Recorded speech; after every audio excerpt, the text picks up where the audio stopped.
दिग्गजों की पहाड़ी का पहला रहस्य। रात का घना अंधेरा चारों तरफ फैला था। पेड़ों के बीच से आती ठंडी हवा अलाव की लौ को हिलाती रही। ध्रुवांश अभी भी बैंगनी कमल को देख रहा था जब अचानक सरसर सर्रर खड़खड़ जंगल की गहराइयों में कुछ भारी सी चालें गूंजने लगीं। ध्रुवांश ने तुरंत अपनी चेतना ऊर्जा को सक्रिय किया और आसपास नजर दौड़ाई। यह हलचल कोई साधारण जानवर की नहीं हो सकती। उसने धीरे से फुसफुसाया। अचानक पेड़ों के बीच से बैंगनी धुएं की एक लहर उसके चारों ओर घूमने लगी। ध्रुवांश ने आंखें संकरी करते हुए उस दिशा में देखा, तभी उसकी नजर एक विशाल परछाई पर पड़ी। कुछ ही क्षणों बाद वह परछाई अंधेरे को चीरकर आगे बढ़ी और उसके सामने आ खड़ी हुई। धड़ाम! जंगल की जमीन हिल गई। ध्रुवांश के सामने था एक प्राचीन तिलिस्मी रक्षक रातना। उसका शरीर सांप जैसा, आंखें दो जलते हुए अंगार जैसी और आसपास घिरा हुआ बैंगनी धुआं दर्शा रहा था कि यह कोई साधारण प्राणी नहीं, बल्कि दिग्गजों की पहाड़ियों के पास का प्रवेश रक्षक था। ध्रुवांश ने आश्चर्य से कहा, ये चेतनानाग! रातनाग ने फुफकार मारी और उसकी भारी आवाज पूरे जंगल में गूंज उठी। दिग्गजों की पहाड़ी के करीब आने की इजाजत सिर्फ उन्हीं को है जिनका हृदय हिलता नहीं और जिनकी शक्ति छुपती नहीं। ध्रुवांश ने तुरंत चेतना कवच सक्रिय किया। पहला मुकाबला ध्रुवांश बनाम रातनाग। रातनाग ने अपने विशाल धुएंदार शरीर से ध्रुवांश को जकड़ने की कोशिश की। ध्रुवांश हवा में उछला और जोर से बोला, कंकाली बिजली प्रथम संचरण। नियसफेद बिजली का गोला नाग के सिर पर गिरा, लेकिन रातनाग पर इसका थोड़ा भी असर नहीं हुआ। वह और ज्यादा विशाल होकर फुफकारा, कमजोर रोशनी मुझे नहीं रोक सकती। इंसान! ध्रुवांश के माथे पर पहली बार पसीने की बूंदें आई। उसने सोचा, अगर मैं इसे खत्म नहीं कर पाया तो दिग्गजों की पहाड़ी तक पहुंचना असंभव है। इसी बीच बैंगनी कमल खुद ब खुद हल्का चमकने लगा। ध्रुवांश के हाथ में गर्माहट दौड़ गई। उसे कमली की बात याद आई। सर्वनाशी रोशनी सिर्फ वही सीख सकता है जिसके भीतर आदिकालिक कमल मौजूद हो। ध्रुवांश ने गहरी सांस ली और आंखें बंद कर लीं। पहली बार सर्वनाशी रोशनी का जागरण। चारों तरफ का आसमान एकदम काला पड़ने लगा, मानो रातनाग की अंधेरी ताकत भी उसके सामने फीकी पड़ गई हो। रातनाग चौंक गया। ये कैसा अंधेरा है? अंधेरा फटने लगा और उसमें से निकली एक नीली बैंगनी विनाशकारी रोशनी की धार, जो धड़कते हुए आकाश को चीरने लगी। ध्रुवांश ने दहाड़ते हुए कहा, सर्वनाशी रोशनी प्रथम झलक। रोशनी नाग की तरफ बढ़ी। रातनाग ने खुद को बचाने की कोशिश की, लेकिन रोशनी उसके शरीर से आर पार हो गई। कुछ ही क्षणों में रातनाग जमीन पर गिर पड़ा और उसका विशाल शरीर धूल में बदलने लगा। गिरते हुए उसने कहा, तुम योग्य हो दिग्गजों की पहाड़ी के। और वह पूरी तरह गायब हो गया। ध्रुवांश जमीन पर थककर बैठ गया। उसकी छाती तेजी से उठ गिर रही थी। ये तो सिर्फ शक्ति की झलक थी। पूरी चेतना कला अभी भी समझना बाकी है। लेकिन वो मुस्कुराया भी, क्योंकि पहली बार उसने उस शक्ति को सच में महसूस किया था। दिग्गजों की पहाड़ी दिखाई दी। सुबह की किरणों के साथ सामने एक विशाल काला पहाड़ दिखने लगा। आसपास सैकड़ों शक्तिशाली चेतनाएं जमा हो रही थीं। बहुत से योद्धा आगे बढ़ते जा रहे थे और हर कोई एक दूसरे को तौलता हुआ देख रहा था। ध्रुवांश ने धीरे से कहा, तो दिग्गजों की टक्कर शुरू होने वाली है। उसने अपना सामान बांधा और पहाड़ी की ओर बढ़ गया। लेकिन उसे नहीं पता था कि उसके कदमों पर पहले से ही दो शक्तिशाली योद्धा नजरें टिकाए हुए थे, और उनमें से एक वही था जिसे कमली ने नई पीढ़ी का सबसे ताकतवर योद्धा कहा था, विराज। विराज की छाया और दिग्गजों की पहली परीक्षा। ध्रुवांश दिग्गजों की पहाड़ी की ढलानों पर कदम रखते हुए आगे बढ़ रहा था। सूरज अभी पूरी तरह निकला नहीं था, लेकिन आसमान में सुनहरी लाली फैलने लगी थी। जैसे ही वह थोड़ा और आगे बढ़ा, धम्म, जमीन अचानक ऐसे हिलने लगी मानो पहाड़ के भीतर कुछ जाग उठा हो। ध्रुवांश ने अपनी चेतना ऊर्जा सक्रिय कर दी। फिर उसने देखा, सैकड़ों योद्धा चारों दिशाओं से पहाड़ी की तरफ बढ़ रहे थे। हर योद्धा से इतनी प्रबल ऊर्जा निकल रही थी कि हवा भारी हो गई थी। कुछ योद्धाओं के शरीर पर चमकीले चिन्ह थे, कुछ के आसपास रहस्यमय पशुआकृतियां तैर रही थीं, और कुछ के पंख फैले हुए थे जैसे किसी देवदूत के योद्धा हों। ध्रुवांश उनकी ताकत देखकर खुद को और ज्यादा चौकन्ना रखे हुए था। तभी सामने से एक भारी आवाज आई, तुम वही हो? नक्काश दल वाला लड़का। ध्रुवांश रुक गया। उसने देखा, एक लंबा सुनहरे बालों वाला योद्धा उसके सामने खड़ा था।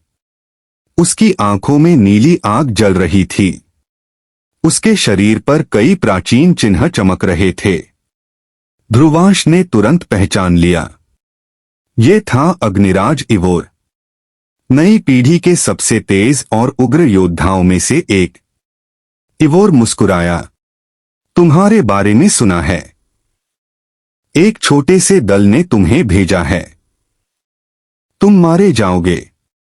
ध्रुवांश शांत स्वर में बोला, कौन जिंदा बचेगा ये टक्कर तय करेगी, तुम नहीं। इवोर की आंखें पल भर में ठंडी हो गईं।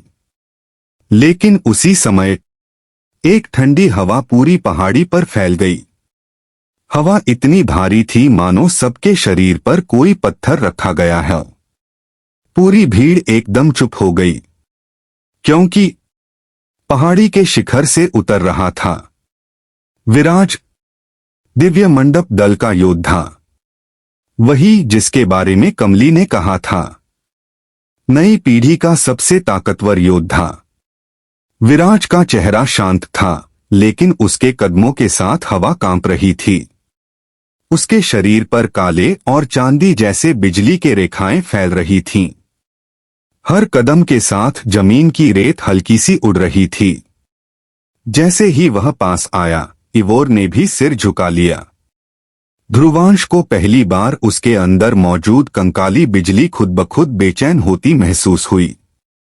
विराज ने ध्रुवांश की तरफ देखा, सिर से पांव तक उसे पढ़ता हुआ। फिर बिना मुस्कुराए बोला, तो तुम ही हो वो जिसके बारे में कमली ने बताया था। ध्रुवांश ने नजरें मिलाकर जवाब दिया, और तुम वही हो जिसे हर दल अपना सबसे बड़ा दाव मान रहा है। विराज ने धीरे से कहा, देखते हैं तुम कितनी देर टिकते हो। उसकी आंखों में काली चमक कौन थी। ध्रुवांश के शरीर में अनायास झटके दौड़ गए। इतने में पहाड़ के बीचों बीच स्थित विशाल शिला अचानक चमकने लगी। दिग्गजों की टक्कर की पहली परीक्षा शुरू होने वाली थी। सैकड़ों योद्धा एक जगह इकट्ठा हो गए। फिर शिला से गूंजती हुई भारी आवाज आई, पहली परीक्षा आत्मा का आह्वान। जो अपनी असली शक्ति को जगा नहीं सकेगा, वह यहीं खत्म कर दिया जाएगा। ध्रुवांश ने गहरी सांस लेते हुए कहा, तो असली खेल शुरू। सभी योद्धाओं ने अपना चेतना विकिरण आसमान में छोड़ा। लेकिन जैसे ही ध्रुवांश अपनी चेतना ऊर्जा को बढ़ाने लगा, उसके सीने में मौजूद रहस्यमयी कमल अचानक तेजी से चमकने लगा, और अगली ही पल उसकी चेतना के सामने एक अजीब दृश्य उभरने लगा। एक प्राचीन दरवाजा, जो शायद सदियों से बंद था, लेकिन अब खुलने वाला था।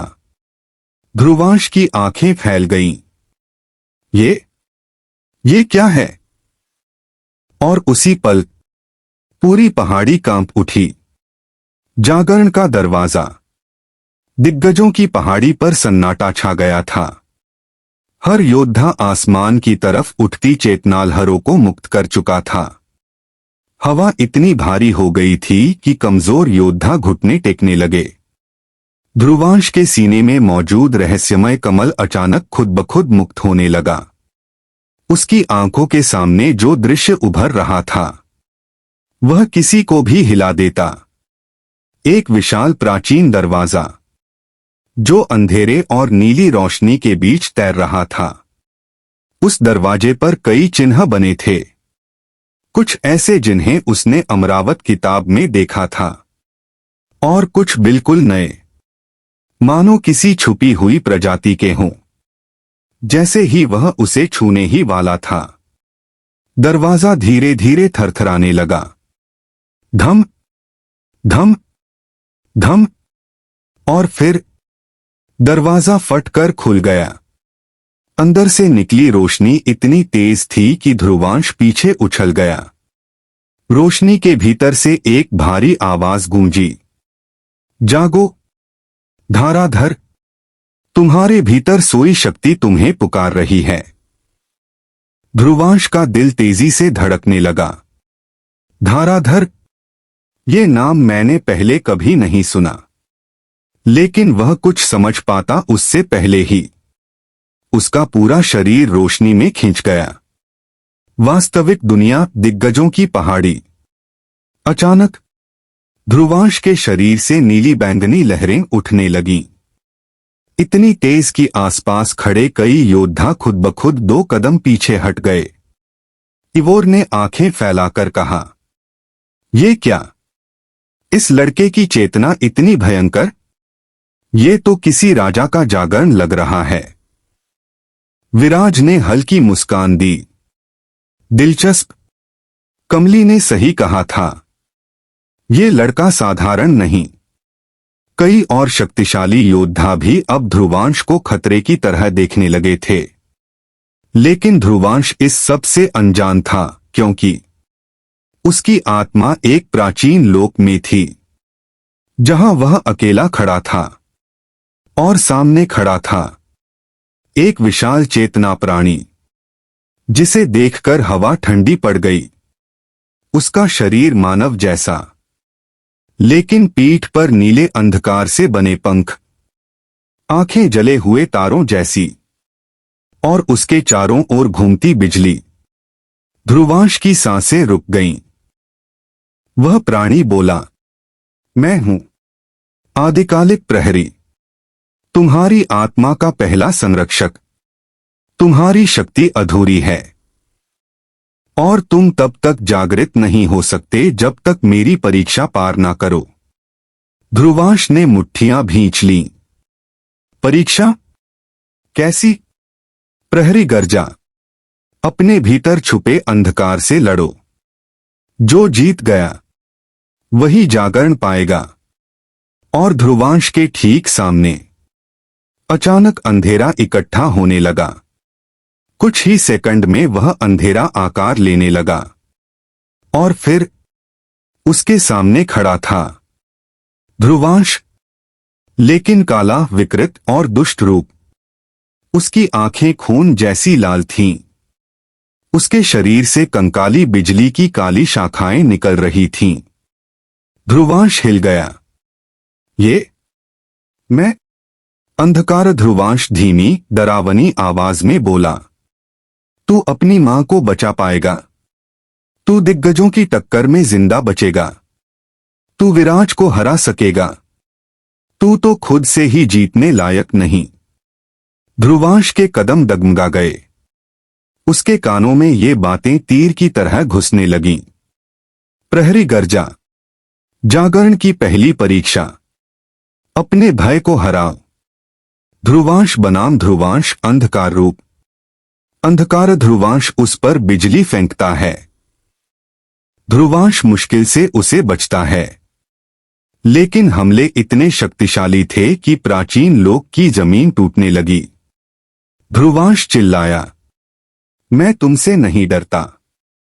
अंधकार ध्रुवांश हंस पड़ा, झूठ मत बोल। और फिर उसके ऊपर कंकाली बिजली का तूफान छोड़ देता है। ध्रुवांश दर्द से चिल्ला उठता है। उसके घुटने जमीन पर लग गए। वह खुद से सोचता है, अगर मैं अपने ही डर से नहीं जीत पाया तो मैं किसका सामना करूंगा। उधर वास्तविक दुनिया में ध्रुवांश का शरीर हवा में उठा हुआ था। नीली रोशनी उसके चारों तरफ घूम रही थी। उसका पूरा शरीर कांप रहा था। कई योद्धा डर गए। इवोर बोला, ये लड़का टूटने वाला है। लेकिन विराज शांत खड़ा था। नहीं, अब असली पल आएगा। अंदर प्राचीन लोक। ध्रुवांश अंधकार रूप का सामना करता है, लेकिन हर बार हार जाता है। आखिरकार वह घुटनों पर बैठकर हांफने लगा। अंधकार रूप उसके सामने खड़ा होकर बोला, हार मान ले, तू कमजोर है। ध्रुवांश ने धीरे धीरे सिर उठाया। उसकी आंखों में अचानक नीली आग जल उठी। उसे अपनी मां का चेहरा दिखा। वह अंतिम बार का वादा याद आया और वह दहाड़ उठा। कमजोर वो होता है जो कोशिश छोड़ दे, मैं नहीं। ध्रुवांश ने मुट्ठी भींची। सीने से रोशनी फूटी।